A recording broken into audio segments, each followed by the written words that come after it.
আসসালামু আলাইকুম ওয়া রাহমাতুল্লাহ। সো দেখতে পাচ্ছেন ময়মনসিংহ শিক্ষা বোর্ডের 2024 সালের এসএসসি পরীক্ষায় বোর্ড চ্যালেঞ্জের রেজাল্টটি কিন্তু প্রকাশ করা হয়েছে। তো এইখানে রেজাল্টের শিটে কিন্তু 33টি পাতা রয়েছে, 33টি পেজে রেজাল্টটি প্রকাশ করা হয়েছে। তো এখানে অসংখ্য শিক্ষার্থীর রেজাল্ট কিন্তু পরিবর্তন হয়েছে, অসংখ্য, মানে কি বলবো আর, 33টা পেজ, হ্যাঁ 33টা পেজে কিন্তু অসংখ্য শিক্ষার্থীর কিন্তু রেজাল্ট পরিবর্তন হয়েছে। তো আপনি কি করবেন, এই 33টা পেজের ডাউনলোড লিঙ্ক আমি দিয়ে রাখছি, আপনি হচ্ছে ডাউনলোড লিঙ্কে ক্লিক করে এই 33টা পেজ ডাউনলোড করবেন, মাত্র 7 থেকে 9 এমবির মতো।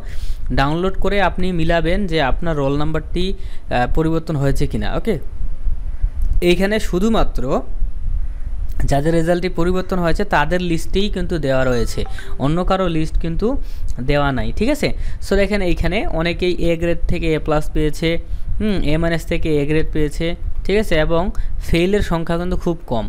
হ্যাঁ, অনেকের খালি গ্রেড পরিবর্তন হয়েছে কিন্তু ফেইলের সংখ্যা কম। সো দেখতে পাচ্ছেন এখানে ফেইল থেকে ডি গ্রেড পেয়েছে একটা, আমরা দেখতে পেলাম, এবং অনেকেই এ- থেকে এ প্লাস, এ- থেকে এ গ্রেড এইরকম কিন্তু পেয়েছে, ঠিক আছে। এই যে দেখেন, এবং এইখানে একজন দেখেন মানে গণিতে ফেল করেছিল, পরবর্তীতে ডি গ্রেড পেয়ে পাস করেছে। হ্যাঁ, এই অসংখ্য। তো এই রেজাল্টটি খুব দ্রুত আপনারা হচ্ছে ডাউনলোড করে নিজের রেজাল্টটি চেক করুন। এটাই ছিল আজকের ভিডিও। আল্লাহ হাফেজ।